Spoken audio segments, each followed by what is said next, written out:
Well done, Lisema Matsietsi.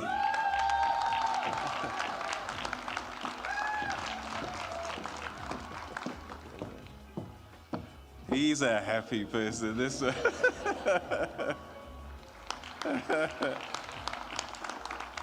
I think you and I should chat to Colgate. Yeah, absolutely. Hi guys, welcome back to the channel. Yes, finally I have graduated. So that's my news for this video. I have graduated.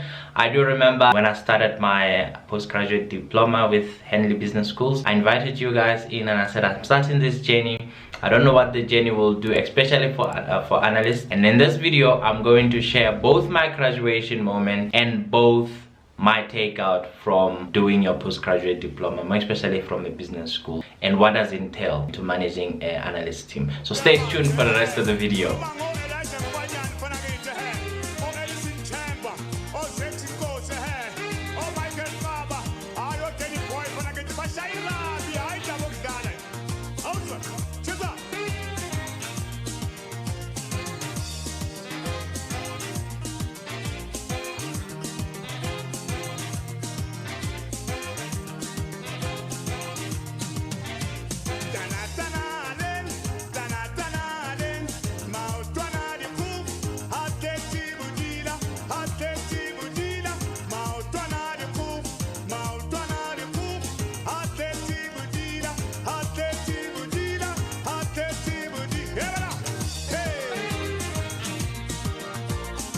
Hi guys, welcome back to the channel. Thank you for subscribing. Thank you for hitting the bell button. If you haven't, please consider subscribing and hitting the bell button and the like button. My name is Lisema Matsietsi, and on this video I'm going to be doing a short run through on my learnings on a PGDIP. PGDIP, for you that don't understand what it is, it is postgraduate diploma. One that I did is through Henley Business. Postgraduate diploma in management practices.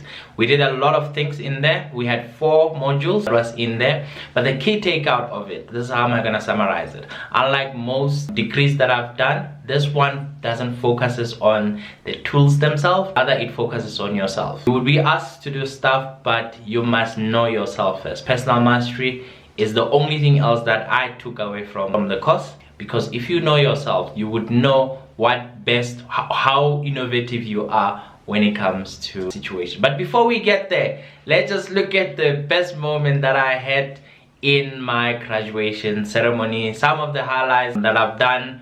The biggest highlight that I've done, I think from my side, was, as you have seen, was me dancing with Olerato on stage. It was completely by surprise that we were just picked like that, and then we danced on stage. And the second one was, it was a good opportunity for me to understand how is it like to actually do a university higher certificate type of a thing without ever going into the university. So it was the first for me, and I must say it does work. And another thing is, I was also worried about, will you trust your team members or your classmates, the people in your group, if you've never seen them? It does work out. We only saw each other for the first time when we were about to present the last presentation. So we took the whole year without seeing each other. We were just meeting on Teams, and we made a connection even though we were meeting on Teams, because the whole course focused on personal mastery.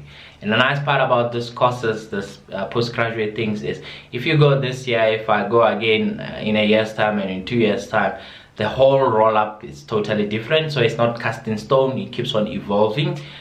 Even on that, on the year that we were doing it, it just kept on evolving. There was not set in stone, so it just kept on evolving, which was the nice part about it. So the first portion that I loved so much was what they call system thinking, where you look at the whole problem in if I may say, if you're in the dance floor and you're busy dancing, you're looking at it from the balcony where you're looking at everybody else dancing.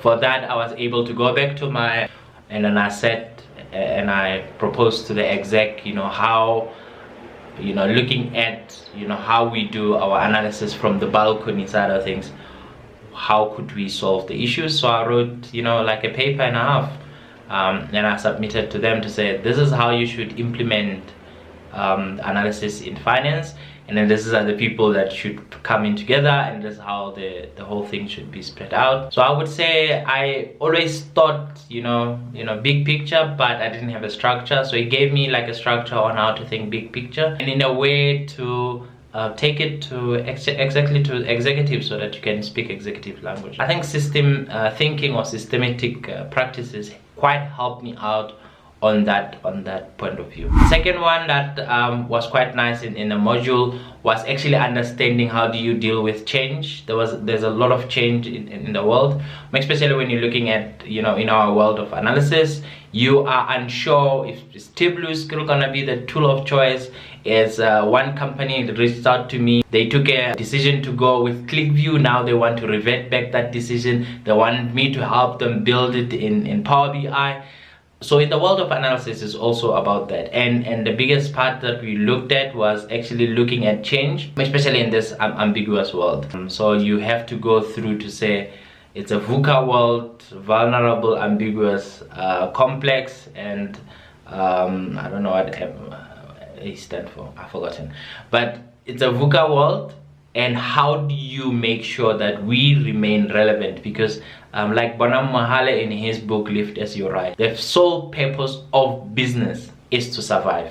If business survives, it can be able to employ more people. So as an analyst, my sole purpose is to let the decision makers know about the information that's out there, so that they can make better decisions. In that way, the business survives. So that was just looking at the VUCA world. And then after that, we looked at innovative finance. That's what they called it, and I had a very nice project. Maybe I'll discuss it in another video. It was my personal project where you would go in and then you look at things differently. I think in a case study on our class, we looked at the houses that are being hijacked in downtown Johannesburg. So if you don't know, there are buildings, if you own a building in downtown Johannesburg and you don't maintain, you don't do whatever, somebody walks in, they don't even fix up the place, and they have tenants come in. So you go to the police, you're like, that's my building. The people say, no, but I know the landlord, I'm paying rent to that person. So it's hijacking. And we were looking at, you know, the problem of hijacking. How can you solve for it, both as a bank or not as a bank? You know, as a small business, what can you do in there? How can you get people out? How could you make sure that, you know, everything else work accordingly? So it was done that side, and then I did my personal one where I was looking at some of the sustainable development goals, which is still, you know, a good place for analysts to always start in. 17 SDGs. We look at them. I picked one and I said, I think waste is my issue. This is how I can deal with waste, and this is how we can make money out of waste. So all of that, yes, I know I'm talking about waste, but in order to get there, you know, I still did, you know, the whole analysis type of thing. So it became key for me. I just didn't see myself as a guy who walks in Monday and then have to do 7 things to do: cook data, prepare data, data architect, send it out, you are done, go sleep the next day. But we're solving a bigger issue to say, hang on a second, here we're trying to recycle clothes. Where's the hotspots? Where can we find most clothes? Who buys the most clothes? How can we bring it back? What's the best way of collecting it? What telemetrics would we be using to collecting the data? And then you send it together maybe into one repository. You create a report so that you can see, I think we got a request to collect information from this area, you know, all of those type of things. And I said, this is how we can make our money. I tried to implement that. It's another video that we're gonna you know, discuss that thing, to say maybe, you know, you come up with this nice ideas. Are they viable or not? Especially from business schools, we are all inspired to do things, but maybe when we come out, then it becomes a different world. So as well as that one.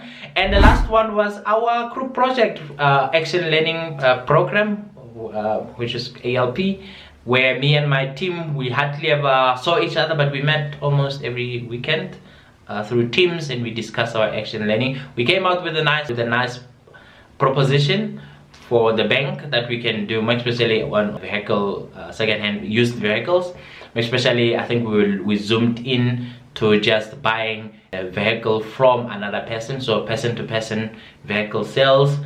because you can just imagine, how do you trust that person? If you've done it before, you understand that it can be done. If you've never done it before, like me, I've always bought cars from a dealer, and Olerato always bought cars from a dealer, even though, you know, branded dealers sometimes, you know, they disappointed me and I was in tears the other time. So we created this whole situation where we can say this is how you can buy cars from person to person, how you can build trust, how you can do all of those things. My role was still quite important in any of those things. You need analytics. That's why I go back to that video that I made once to say, I think they were right. The careers of the future, analysis or analytics will play a key role. Because I realized whenever I go in anywhere, whenever I go in, I got called in to say December.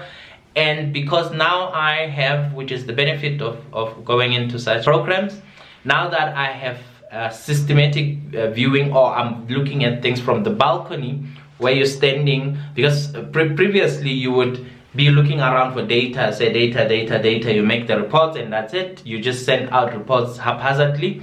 Now that I'm looking from the balcony to say, why is that report important compared to this report, and how does it link to this other report, you know, and then you bring it together to say that project is solving a fine for the bank.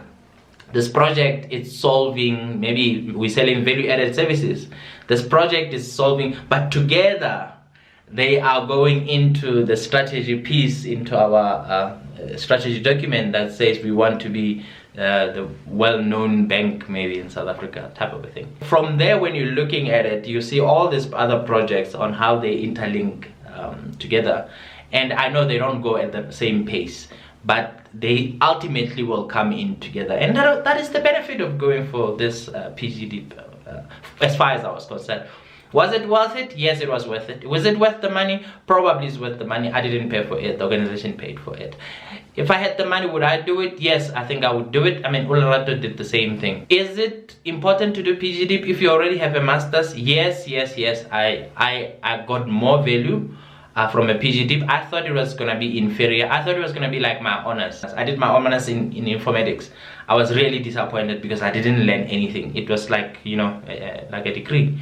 But when you do your honors in a business school, you start to see things differently. It was not just like this is the 7 principles, cram them, go to the exam and do it. You totally apply your mind. That's the whole point. You apply your mind. And it was really worth it. Even though I already had a master's degree, going back to do the PGD or the postgraduate diploma, which is an honors level, because it was looking at different things. We were not being taught skills. We were not being taught accounting. We were not being taught economics. We were not being taught computer science.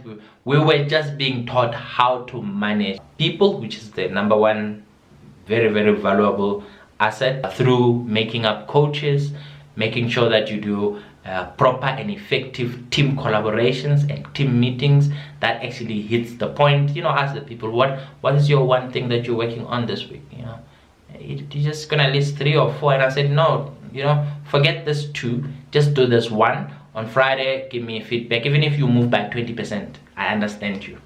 And that builds, you know, confidence with people. You don't have to sit on top of people's neck every day, you know, to say, how far are you? How did you get the date? No. You have to build in with people, with trust, with everything. And that's what this course was all about, which is quite important with analytics, because sometimes we go to our Kanban board or in our daily stand-up and we're like, you are so red, you're gonna be fired, performance management. And that's not the best way of dealing with people. Dealing with people is all about building trust and making sure that we are all going together wherever we are going. That is the key onto it. So this course was totally worth it. I would rate it 10, maybe probably 9 out of 10. The reason why I'm taking away 1 was, you know, something outside of the control. I would have loved that I did it with the actual class, so that I can meet people.